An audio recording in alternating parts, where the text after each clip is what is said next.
Hey guys, I want to talk about the housing crash. Everybody wants to talk about this. Is it going to happen in 2021? Is it not? I hear a lot of my friends talk about, I'm going to buy real estate when all this crashes, because real estate, obviously, it's going up pretty much wherever you live in the United States. So, anyway, I just wanted to put some data behind my answer. Everybody wants like a soundbite from me. Everybody wants me to make this big prediction if it's going to crash, when it's going to crash, and I thought I could just put some data together and on my thoughts on this whole subject. So, first off, this whole presentation is just going to be about supply and demand. Okay, everything's driven by that. So, before we get into that, though, let's talk about just overall over the long term what's happened with real estate in America. And you can see that it's basically just gone up. There's one spot in the early 90s that it dipped down just a little bit. Obviously, we all remember, or most of us my age remember this, from '08, went down a little bit. However, this is the entire United States, the median sales price, right? So keep that in mind. Obviously, this looks a lot different. It's a lot more volatile if you live in a place like San Francisco. I live in Tennessee, so it's actually a lot more stable. Probably hasn't experienced this much growth, but it's a lot more just stable and up and to the right. So don't forget that. So there's a lot of ways to measure demand. My favorite way is inventory, days on inventory, because you can see, just go ahead and skip to the far right. I'm in the south, so I'll just go right there. You can see the median days, it's actually declining. So when you have less inventory, that means people are buying it up at a faster rate, right? So you have just less and less inventory.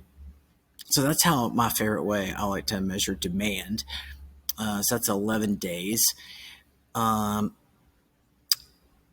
Now let's also look at activity in terms of construction. You can see that it just fell off a cliff, and I wanted to keep this is a short presentation. So you can see this average, we're kind of about average, which is okay, but the problem is we were below average for like 10 years, for like 8 years. So we still don't have a lot of supply. The mortgage rates are incredibly low. That's fueling demand, right? And going back to supply, you can see this is going back to it should have been up earlier, but this is the supply. What I was talking about earlier, it dipped down in '08, and then we're still below the long-term average to refill our inventory. So this kind of confused me, but if you think about it, like these old houses, they just get dilapidated, torn down. People build apartments or office buildings, or they just get dilapidated. So you have to keep four to replenish what you currently have, and we've been below that since the Great Recession, basically. So this lack of supply and all this demand, and people moving because of this coronavirus and everything, that's what's fueling the supply-demand imbalance and why prices are going through the roof. So this is another favorite way. You buy stocks based on the PE, right? The price divided by the earnings multiple. Same thing with stocks. It's like, obviously, or same thing with real estate. Obviously, in San Francisco, it's super expensive, right? The price relative to the income, median family income. In Cleveland, the exact opposite. Cleveland, Ohio, it's 2 versus 10, basically, in San Francisco.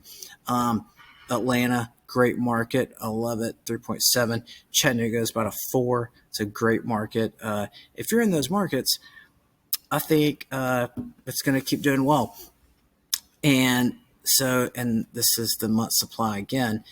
We're below our long-term average. So to answer the question, I think we're just going to continue to have a really healthy real estate market. Hopefully this was short enough for you guys. I didn't want to be too long-winded.